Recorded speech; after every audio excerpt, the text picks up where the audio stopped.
It's February 15th. Here in Seoul, and I'm Kim Dami. We begin with these stories making the headlines at this hour.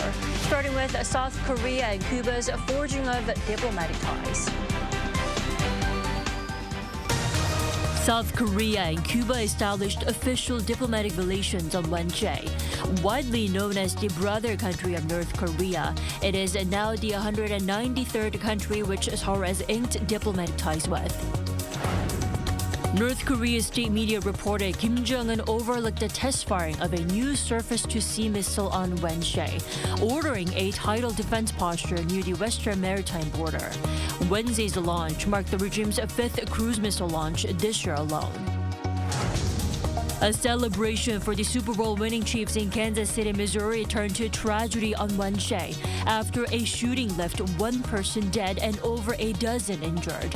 Police said two armed individuals were taken into custody.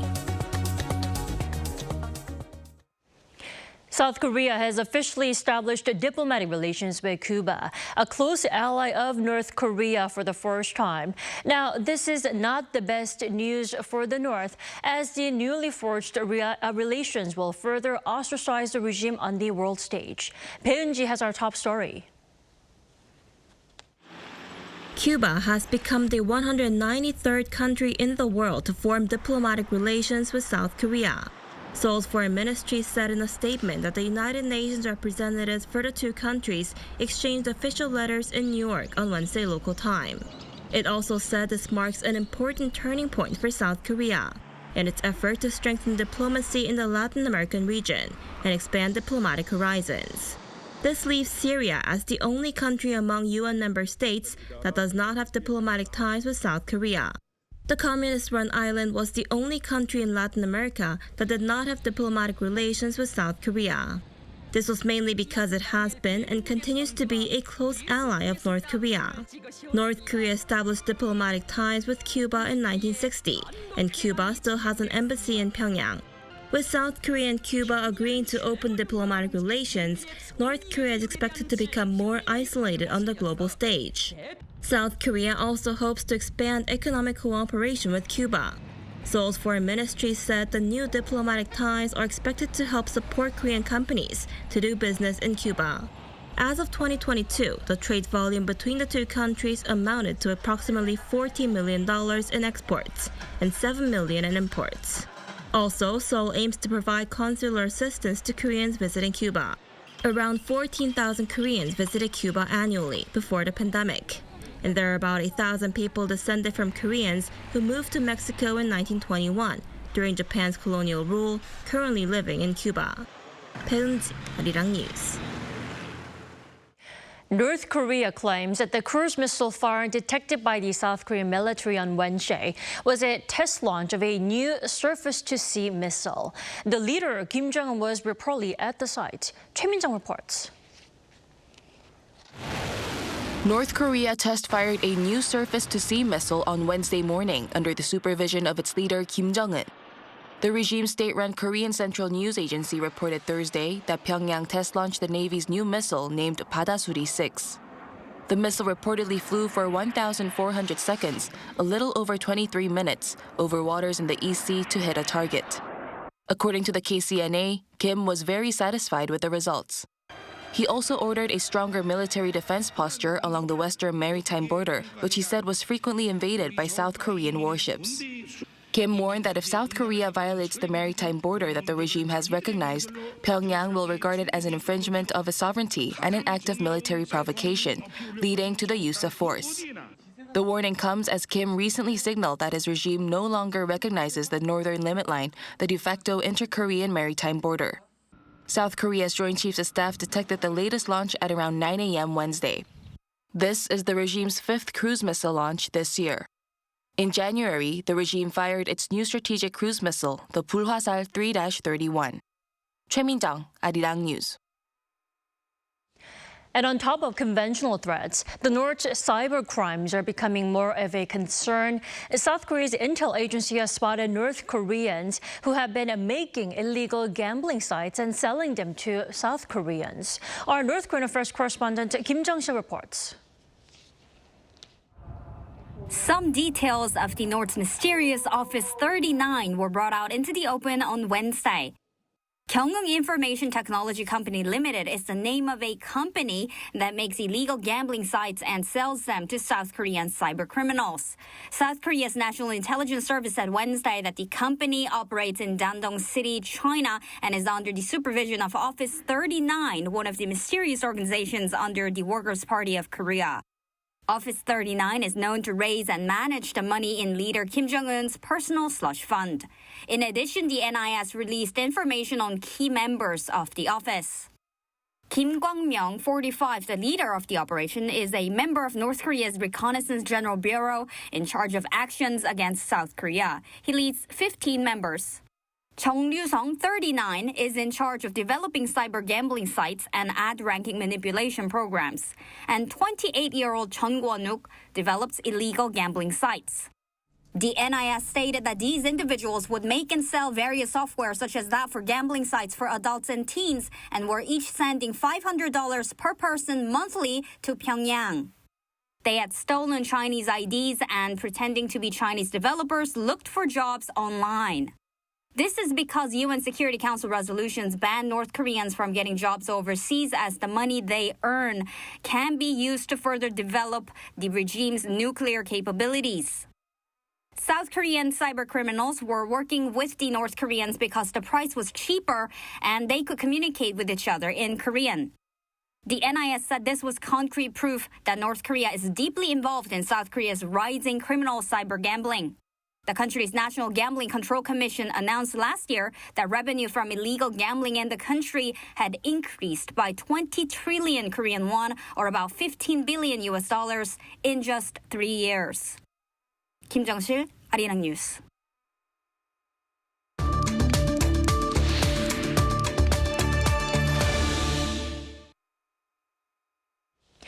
Israeli Prime Minister Benjamin Netanyahu vowed his military will carry out a powerful operation in Rafah after civilians are allowed to leave. And according to Israel, Hamas have not sent new proposals for a ceasefire after Netanyahu rejected their initial demands. Lee Seung-jae has more. Israeli Prime Minister Benjamin Netanyahu vowed Wednesday that the Israeli forces would carry out a powerful operation in Rafah after the many Gazans who have sought refuge in the southern Gaza city are allowed to leave.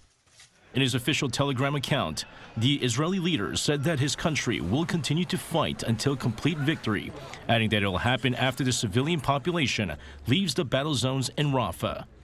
In a separate video message, Netanyahu said that the only way to get back the Israeli hostages would be through a combination of strong military pressure and firm negotiations, just as in the case of the 112 previously freed hostages. Meanwhile, the Prime Minister's office said Wednesday that no new proposals from Hamas for a ceasefire and hostage release deal were given.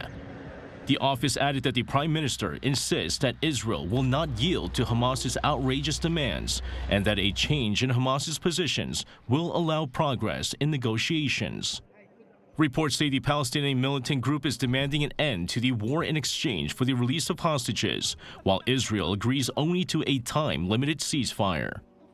Turkish President Recep Tayyip Erdogan and his Egyptian counterpart Abdel Fattah al-Sisi met in Cairo on Wednesday. Among some of the issues brought up in their talks was the ongoing conflict between Israel and Hamas, with the Turkish leader saying the Palestinians were at the top of the agenda and that it was their priority to establish a ceasefire as soon as possible. Both leaders slammed Israel's conduct in the war in the Gaza Strip and called for a ceasefire. Erdogan, who's on his first visit to Cairo in over 10 years, vowed to work with Egypt for the recovery and reconstruction of Gaza in the medium term. Lee Seung-jae, Arirang News. So things are not looking too bright over in Gaza. In fact, a top UN official has warned an Israeli assault on Gaza's Rafah city could lead to a slaughter. We're joined by Professor Mason Ritchie this morning. Good morning. Good morning. Happy to be here. Thanks for joining us. So, top UN official Martin Griffiths' comment that Israeli assault on Rafah could lead to a slaughter. This is an unusually strongly worded remark from the UN, isn't it? Yes, it is. This isn't the type of language that we're used to hearing, but it's also an extremely dramatic situation in Gaza. I think what this tells us is a number of things about the war situation there. The first of which is that Hamas has maneuvered Gazans and itself as a fighting organization into a tragic, catastrophic situation. We should, of course, recall that all of this in Gaza, at least in terms of the immediate situation, extracting, of course, from the larger historical context, comes as a result of the October 7 Hamas massacre of over 1,000 Israelis with no regard to international law. However, of course, just because Hamas violated the laws of war and continues to do so by holding civilian hostages doesn't mean that Israel has the right to violate the laws of war either. And of course, there are disturbing reports that Israel has not upheld international humanitarian law in its offensive in Gaza. And of course, it's imperative in the war going forward that Israel does so if and when it carries out this invasion of Rafah. I would also point out, I think, that strategically Israel has pushed Hamas, along with Gazan civilians, ever further south in Gaza. And now the trick is to evacuate civilians north again in order to minimize civilian casualties in a Rafah invasion. This is, of course, going to be very difficult, however, as there's more than 1 million of them in Rafah, which is something like 5 or 6 times the normal population there. Diplomatically, the invasion of Rafah has been in the cards for a while, but Egypt and the West have been working to try to delay or halt this invasion. The West fears a massacre, as we just heard, and Egypt fears a border crisis. And I guess the last thing I'd say is the fact that there are remaining hostages complicates Israel's planning enormously. Definitely. Now, The Economist reported it believes that Israel's attacks on Rafah really depend on domestic political situations as well as other factors. Professor Ritchie, what's your take on this? Well, Israel's Prime Minister Benjamin Netanyahu argues that, and his government in part argues that a successful Rafah invasion would present a decisive change or a decisive turning point in the war, is it would possibly let Israel finally eliminate Yahya Sinwar, who's the Hamas leader in Gaza, which is a stated goal of Israel, of course. It would, in principle, or at least in theory, allow Israel to rout a number of Gaza battalions and therefore dramatically weaken Hamas and cut off Hamas critically from supplies of munitions that come across the Rafah border crossing from the south. This would, of course, domestically help an embattled Benjamin Netanyahu, as well as certain members of his government. But of course, there are risks of this type of invasion, both domestically in terms of whether or not it fails, but also in terms of international reputation. Right. Professor Ritchie, you mentioned this earlier. The situation in Rafah is worse than ever, with an estimated 1.5 million people crammed into such a small city. How realistic, what's realistic solutions or can there be to allow those residents to breathe? There are no good solutions there, at least none that are realistic. The absolute bare minimum is an evacuation of civilians, which the Israeli Defense Force says that they're confident that they can carry out, but I'm not convinced, as I think a lot of other people are as well. And among other questions, of course, the big one is where? Where are they going to go? Mm-hmm. They've already been driven south to Rafah from North and Central Gaza. Many of them have relatively recently arrived in Rafah from Khan Yunis. So one option would be, of course, to re-evacuate them back to Khan Yunis, but it's bombed out. So there's not a lot of possibility for appropriate humanitarian conditions there. Another option is central Gaza, but Israel has a relatively tenuous hold on that recently, so that doesn't seem like a great option. And then going back into northern Gaza could, in principle, be an option, but Israel doesn't seem to want that, in part because it's trying to work out some concepts there for governance going forward, and this would complicate it by having a large, chaotic influx of people. There are no good options there. It's an absolute disaster in all ways for the civilian population of Gaza. Right, especially with the UN pledging not to help any forced evacuation. Things are really complicated at the moment. Now, before I let you go, Professor Ritchie, aren't ceasefire negotiations between Israel and Hamas still ongoing, though? How is it looking this time? Well, so far as we can tell, it doesn't seem like there is a lot of overlap between the position of Hamas and the position of Israel. But of course, we should never say never. The United States is obviously pushing along with its partners in the Middle East, including Egypt and Saudi Arabia, to try to find solutions for a ceasefire. Hamas has so far rejected those types of offers that it's seen so far, and Israel has also rejected what it's seen on the table so far. So those diplomatic negotiations are ongoing, but they're extremely tricky because of the lack of overlap between the Israeli and the Hamas position, mixed with the fact that these are extremely complicated negotiations. And ultimately, as we sometimes say in diplomacy, nothing is settled until everything is settled. And because this is such a complicated situation, it's hard to get all of the details worked out. And any one detail that goes wrong could unravel an entire deal. Right. All right. Thanks so much for joining us and sharing your insight today. Professor Ritchie, you have a great day. Great. Thanks. I appreciate it. You too.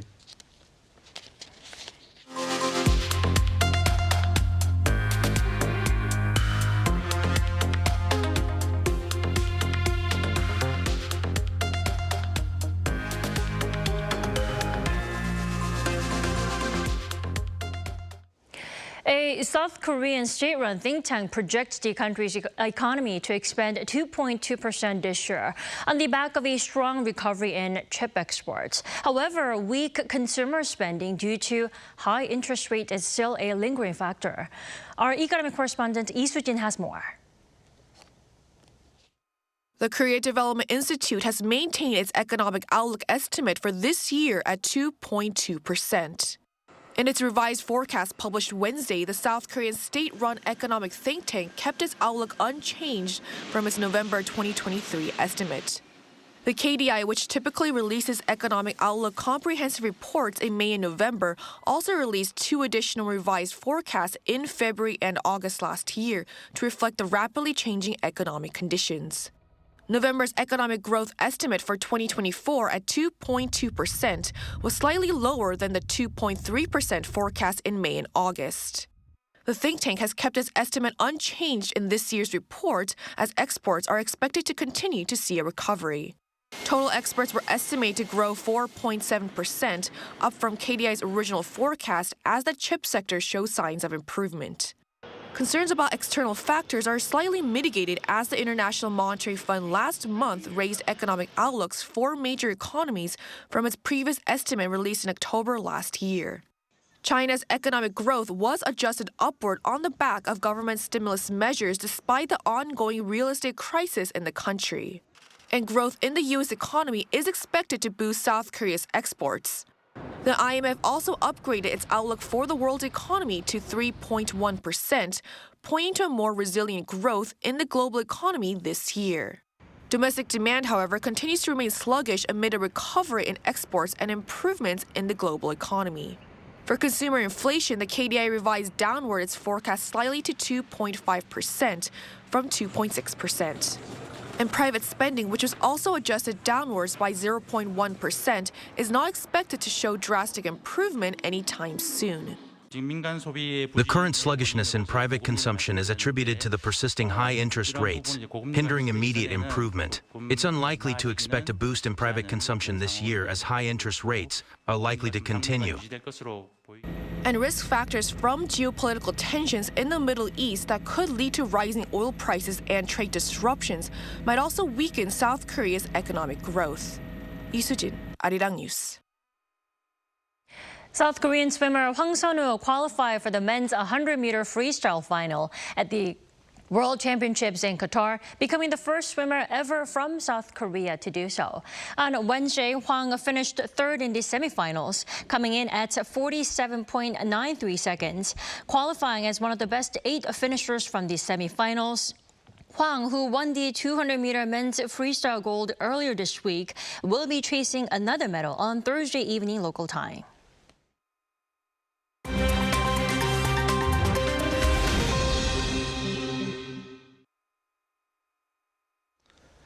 Good morning, I'm Kim Xiang, and now we turn over to stories from around the world. We begin today in the United States, where a shooting in Kansas City following the parade for the Kansas City Chiefs Super Bowl win has left at least 1 person dead and 22 injured. The shooting took place near Kansas City's landmark Union Station. According to the local fire department, 3 victims are reportedly in critical condition, 5 in serious condition, and 1 suffered non-life-threatening injuries. Information on other casualties are not yet confirmed. The Kansas City police have confirmed that 3 people have been detained following the shooting. Authorities estimate around 1 million fans and parade goers had been at Wednesday's Super Bowl celebration, along with some 600 law enforcement officials. In Indonesia, presidential candidate Prabowo Subianto has declared victory following a quick count of votes from Wednesday's presidential election. Unofficial quick count tallies by independent pollsters showed Subianto winning with more than 55% of the vote. As the official tally results by the Election Commission is yet to be released, Prabowo's rivals Anies Baswedan and Ganjar Pranowo have not yet conceded defeat. After Prabowo declared victory, Baswedan commented, "We will wait until the official results and we will respect it," calling on supporters to monitor the official account. The Election Commission's official count is expected to be published within the next 35 to 40 days. To win, a single presidential candidate needs to get at least 50% of the votes cast. If 50% is not met, the top 2 candidates will compete in a runoff. The new president will be sworn in on October 20th. In business news, one of the world's top chip makers, Nvidia, surpassed Google parent company Alphabet in total market value on Wednesday. Nvidia's market value hit $1.83 trillion at its peak on Wednesday, compared to Alphabet's $1.82 trillion at the same time. The stock value boost comes days before the leading graphic card maker's 4th quarter results are due to be released on February 21st, which Wall Street expects to hit $11.5 billion. Earlier this week, Nvidia overtook retail giant Amazon's market value, with a 50% surge so far just this year. It's now the 3rd largest American company and 4th largest in the world by market value, behind Microsoft, Apple, and Saudi Aramco. In New York City's Times Square, Valentine's Day was made extra special for a handful of couples who were given the opportunity to get married at Manhattan's iconic public square. Despite the cold weather, 3 couples read their wedding vows under Times Square's shining billboard lights in front of an ice sculpture designed by artist Lavi Piñata. Standing almost 3 meters tall and made from 68 blocks of ice, the sculpture entitled Smitten was the centerpiece for the Valentine's Day festivities. Times Square Alliance Vice President of Arts and Culture, Jean Cooney, said that the sculpture is an ode to newly kindled love in the cold winter season.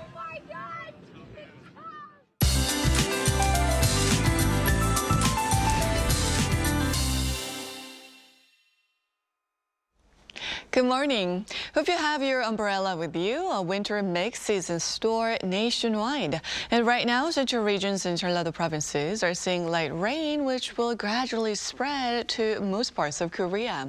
5 to 20 millimeters of rain is in store for most places. East of Gangwon-do province could see heavier rain or snow. Mountainous regions in Gangwon-do province could see up to 15 centimeters of snowfall. So please brace for heavy snow tomorrow through this evening. Regarding the temperatures, Seoul had a high of 18.3 degrees Celsius, the second highest February temperatures since 2004 yesterday. But today's wet conditions will bring down temperatures rapidly to the freezing side by tomorrow morning. After the highs could go down to the 10 degrees lower this afternoon at 7 degrees here in Seoul, but Daegu and Jeju will be still warm at 15 degrees. It will get chillier as the day goes on, but spring warmth returns just in time for the weekend. That's Korea for you, and here's a look at the international weather conditions.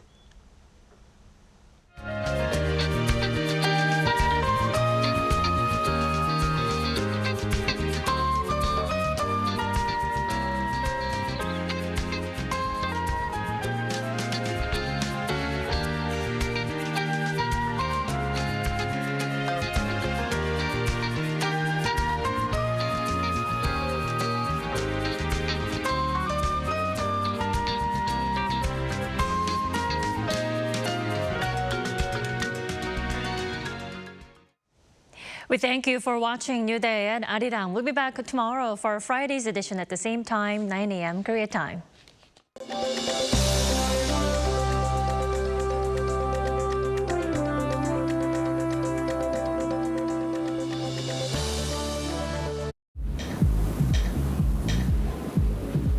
Welcome.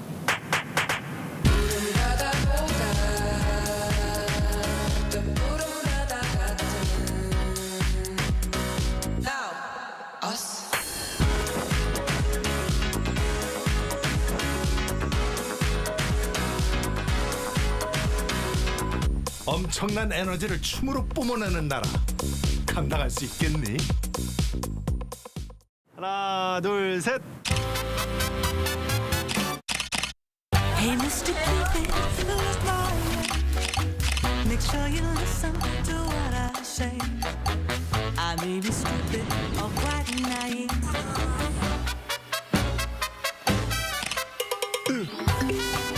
끝없이 쏟아지는 포토스팟. 휴대폰 한 대로 감당할 수 있겠니? Straight through my heart. 웰컴.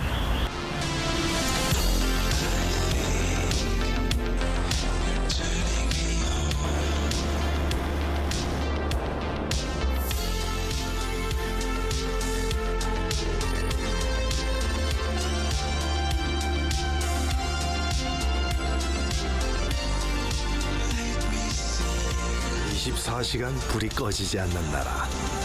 감당할 수 있겠니?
it also remains committed to boosting Korea's ties with its global partners on the sidelines of this latest. To discuss the current security environment. The United Nations knows powerful of the ongoing insecurity, expressing hopes stock markets around the world have taken a hit amid speculation that the U.S. Federal Reserve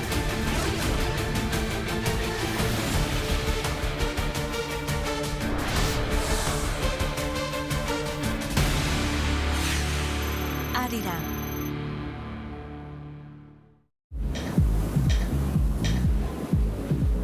Welcome.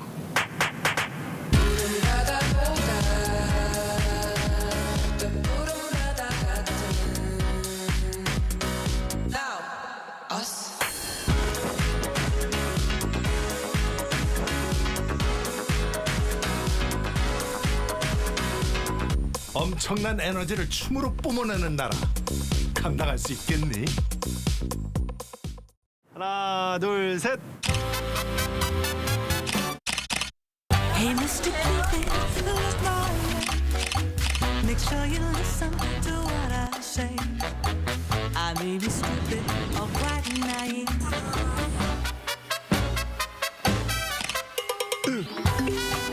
끝없이 쏟아지는 포토스팟. 휴대폰 한 대로 감당할 수 있겠니? Arrow straight through my heart.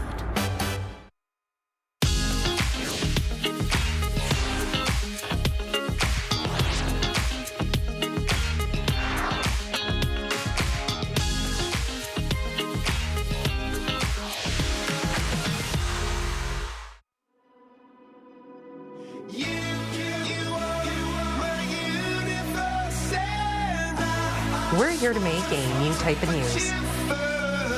New insights, new styles, and new topics every day.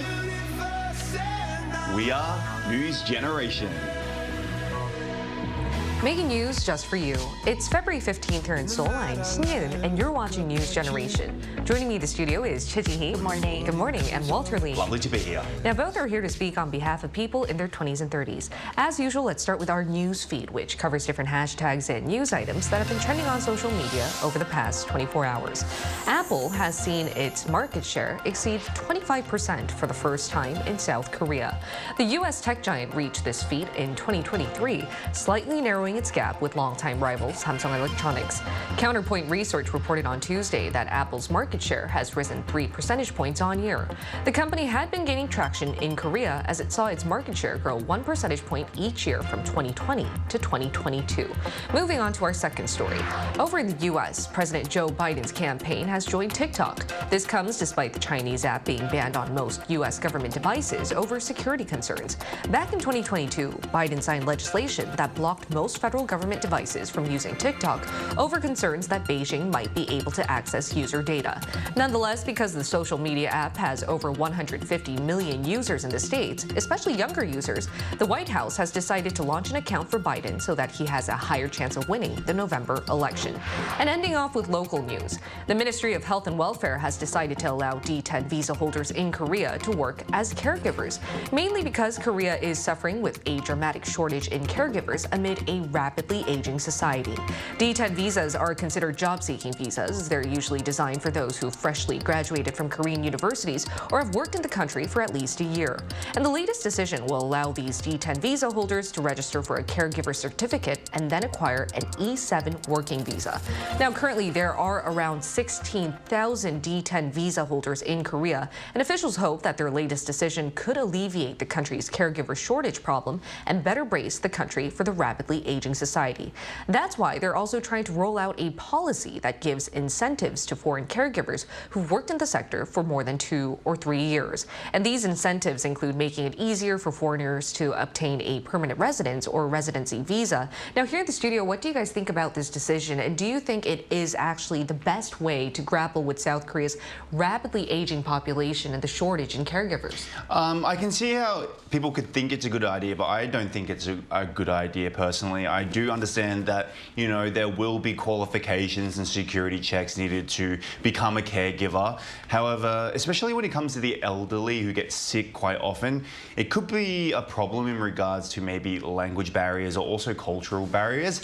And the older generation, the elderly, they don't speak very good English or Chinese or whatever language it may be. So there might be problems there with communicating health problems. I'm not saying that all Korean caregivers are, you know, 100% professional, but I do think they would have to at least have higher qualifications to become a caregiver here in Korea. Right, and the government is going to roll out different education and training programs for foreign caregivers, but I think you mentioned an essential point there, which is allowing them to better learn their language or the culture so that they better communicate with who they have to take care of.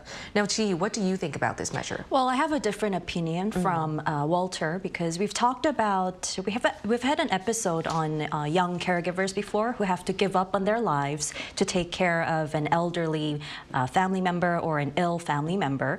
So I think one of the solutions is to provide a lot more professional caregivers. And if we're seeing a shortage in our country, then it's a good idea to welcome foreign workers into the country. And Walter mentioned that there could be language barriers, but with caregiving, I feel like not so much talk is needed because it's mostly about physical work. Right.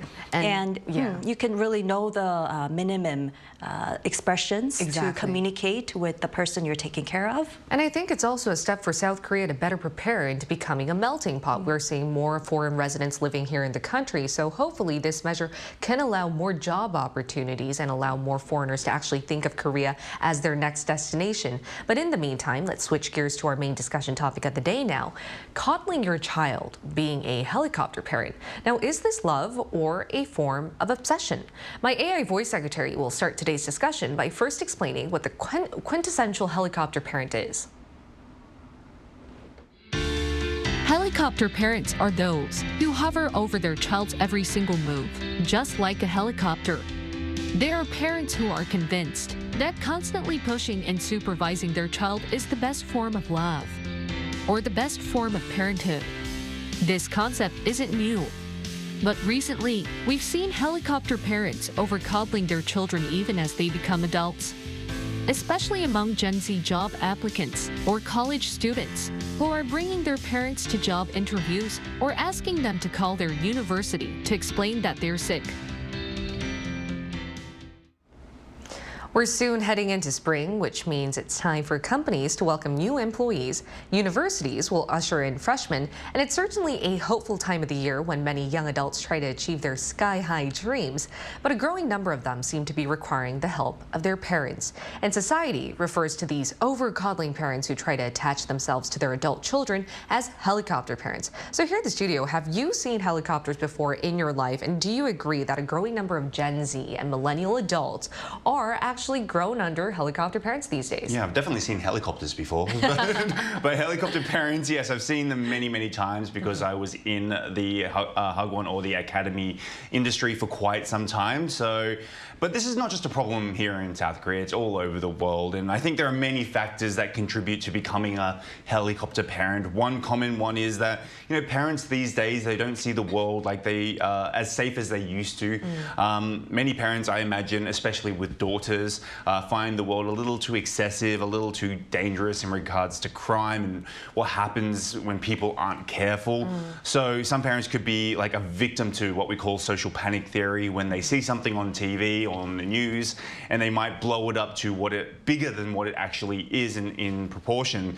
So that's the reason why there are some, you know, helicopter parents who are always overlooking their children, even up to the age of 20 or 30. I know, even though their children have become adults, we still see them over-coddling them. What about you, Ji? Well, I mean, it's understandable that parents want their children to succeed and live comfortable lives. However, some parents are becoming overprotective of their adult children to the point where it extends beyond primary, middle, high school, and even into college and even the workplace. Right. Now, an increasing number of parents are calling companies on behalf of their adult children to notify them of being unable to go to work due to health conditions, and even submitting resignations and even protesting rejections of employment. Now, in Korea, parents often view their children as children even when they become adults. However, their overprotectiveness undermines the autonomy as well as the independence of these children because they have to really learn to lead their own lives. Now, although not all parents are like this, like Walter, like myself, and like you, Yan, we've seen cases of these similar behaviors around us too, right? Exactly, which is why we're going to reenact some of them. And we've seen so many cases of helicopter parents that have been uploaded on various online communities. And as I mentioned before, we're going to reenact a few real-life cases where people have been flabbergasted after seeing a grown adult being over-coddled by their helicopter mom or dad. And we have 2 separate skits prepared for you. Without further ado, ready, action. All right, welcome to News Generation. This is a job interview, and your name is Walter Lee, right? Yes, correct. All right, Walter, your first question, what could you bring to the table? Well, I really think I'm the best person for this job. I can work hard. Hi, sorry to interrupt. I just want to tell you guys that Walter is the perfect guy for this position. I'm Walter's mom. Oh. I just wanted to tell you that you should hire Walter because he's a perfect guy and he's the perfect person for this position, okay? Walter, don't stutter, all right? Yes, Mom. Thanks. And scene. Now we're going to reenact our second scenario right away. Ready? Action. Dad, look, this is for my university, and I got an A on my test, but I'm a little upset because my friend Anne and Cindy got an A+. What? Oh, hang on, let me deal with this. Okay. Hello, this is Professor Che from News Gen University. Yes, this is Shin Ye-eun's father. I want to talk to you about the test result my daughter was given.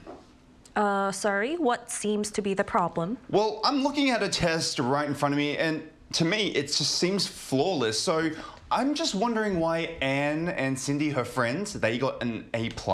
Wait, excuse me. So you're Yeun's father, and you're calling on behalf of Yeun to talk about her grades? Yes, what seems to be the problem?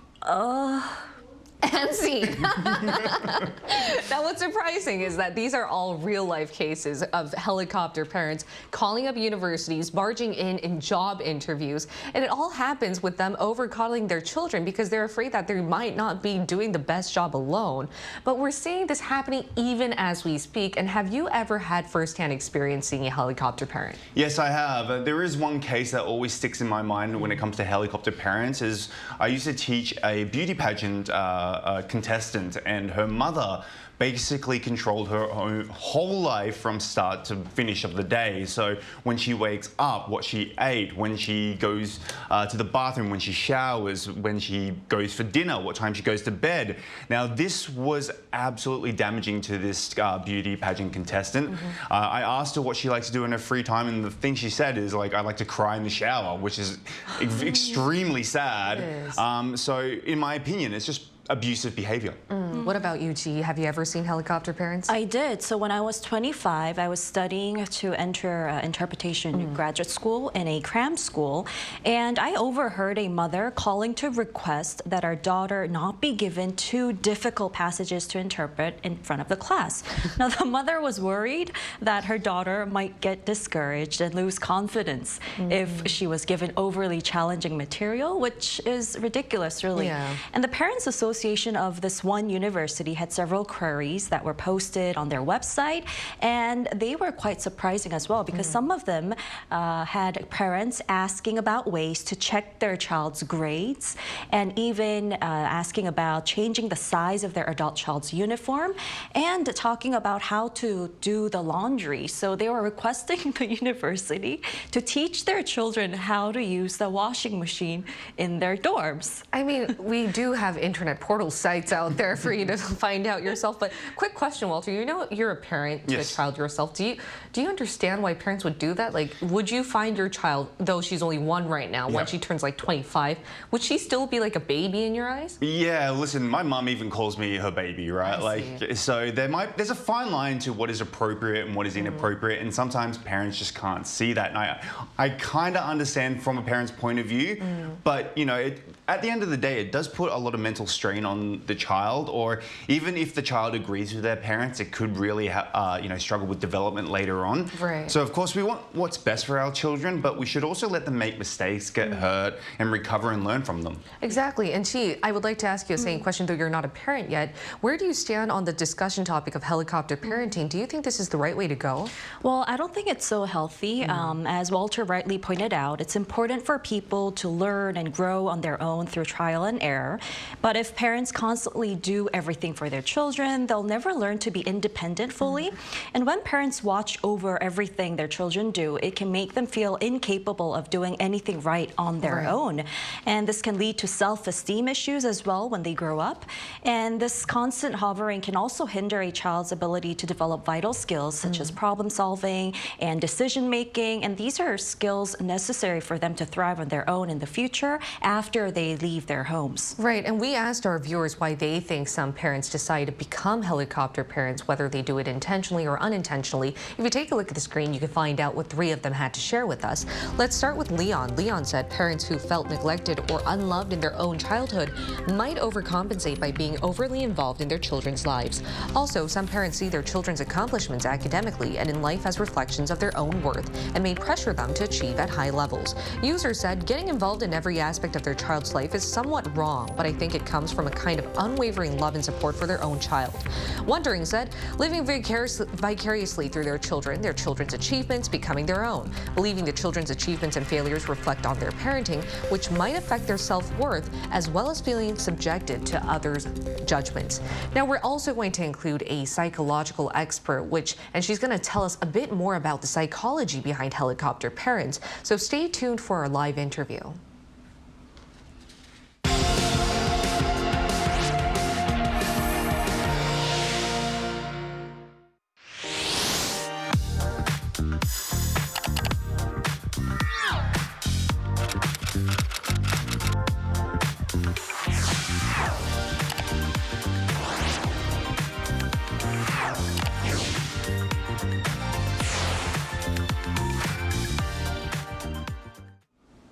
We're now going to turn to Sun-mi Hwang, a professor from Torch Trinity Graduate University. Welcome, Professor Hwang.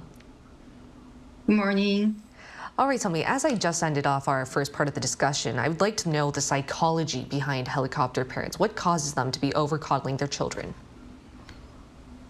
The word helicopter parents are interesting because it is a metaphor that refers to parents who are hovering over and closely monitoring their child's life like a helicopter.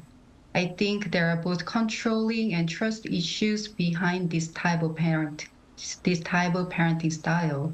People tend to take control to prevent situations they fear for coming.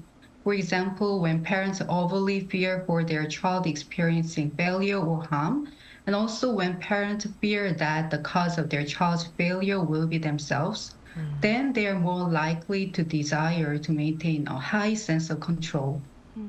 Low level of trust can be another issue because these parents believe that others, including their own children, cannot make a good decision as their own and cannot act responsibly as well as parents do.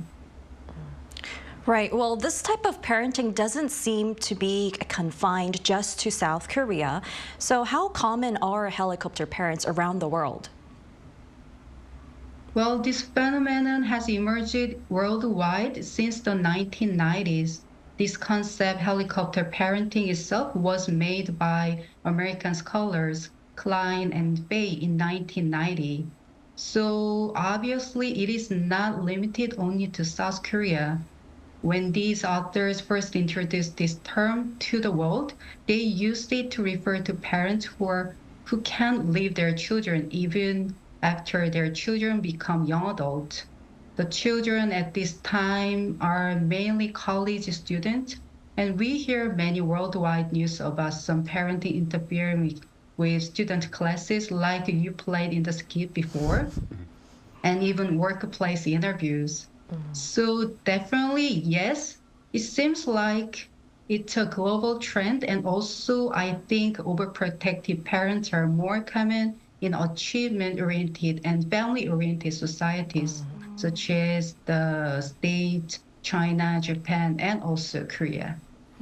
So some experts say we've seen an increase in over-coddling parents since COVID-19. Why do you think that's the case? Of course, the COVID-19 pandemic is not the only social influence to increase parental controlling behaviors. There are many researches show that many of those parents are baby boomer generation. Therefore, they got to experience excessive competition and job shortages for themselves. On top of that, we all experience uncertain times going through the pandemic. These fear factors can increase concerns about health and safety and also increase need of family protection for children. And one more thing is important factor is that the development of technology. Before the Zoom was used this often, parents could not be able to hovering over their students at home even though they really wanted. So remote learning facilities have made it easier for parents to deeply involve in their child's life unless they do exercise patience. Right. And protecting a child is very important when it comes to parenthood, but obsessing over them or being too protective, overly being protective, doesn't seem to be the right way to go. So as a psychological expert, could you give us one solution for helicopter parents out there? Sure. Overprotective parenting, as I mentioned before, happens when parents have less ability to trust others. What many people overlook is that trust is a personal ability, and in order to become a good enough parent, we really better practice trust. To build trust, parents need to recognize their own fear and why they want to eliminate it by controlling others' life. Their stories will be different. Some parents may be afraid of uncertainty, some may be afraid of being separated, or some might don't want to face their own abilities and own limitations.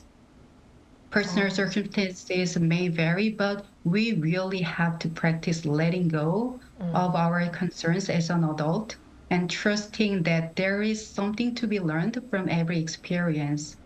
This may take a long time, but I personally believe that this is a safe way to grow up together. Exactly. Learning how to let go could be the true form of love, and it takes a lot of self-discipline. And hopefully we'll see that soon. Thank you so much, Professor Hwang. It was a pleasure talking to you today. Thank you for having me. Thank you. All right, and ending off, Walter, you're a parent yourself here on News Generation. So could you tell us what you think, what type of parent you want to be to Yuna, your child now? And even though overprotecting one could come from a place of compassion, as the professor said, practicing it in a self-discipline matter seems to be key. So any thoughts on that? Yeah, so what she said really hit me hard because like I do have trust issues with a lot of people, and I got to learn to, stop not trusting so many people. But like, I want to be a kind father who takes care of my daughter's interests, but I'm going to try my hardest not to get too involved when, so she doesn't feel restricted.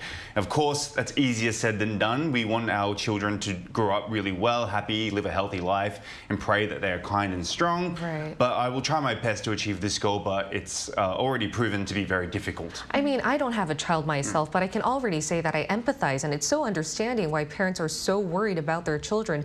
We're living in times where it's just very difficult to survive on a daily basis. Also, given the fact that we're also economically very dependent on our parents as well, which is why I think some parents exert their power or control. But nonetheless, Chihi, as you mentioned before, this doesn't seem to be the most healthy parenthood. So any solutions or words of advice you'd like to give to fellow millennials and Gen Z who are aspiring to become parents one day? Well, because we're living in such a competitive world and rivalry exists in society, parents are very worried and they feel like they have to get involved in their children's affairs to be able to protect them. And it all comes from the thought that they want to be good parents. But my advice, although I'm not an expert, would be to tell these parents that even though they do less for their children, they can still be good parents. And they should really learn to lower their level of anxiety and the fear because their children will be okay. And emotional support is enough. And it's a good alternative to really be supporters of their children. And I think based on our experience, though we don't have a kid ourselves, always giving enough enough space to someone actually allows them to come to you and have a conversation. And maybe that could be the first step you take, though it is difficult. And sometimes if you have trust issues or if you need psychological help, go talk to a counselor about it before doing anything else. Now, in the meantime, we'll be here every day from 9:30 to 10 a.m. Korea time, bringing you more topics young people are talking about. Special thanks to Choi Ji-hee. Thank you. And Walter Lee. Lovely to be here. All right, and thank you everyone for watching. We'll see you tomorrow. We are News Generation.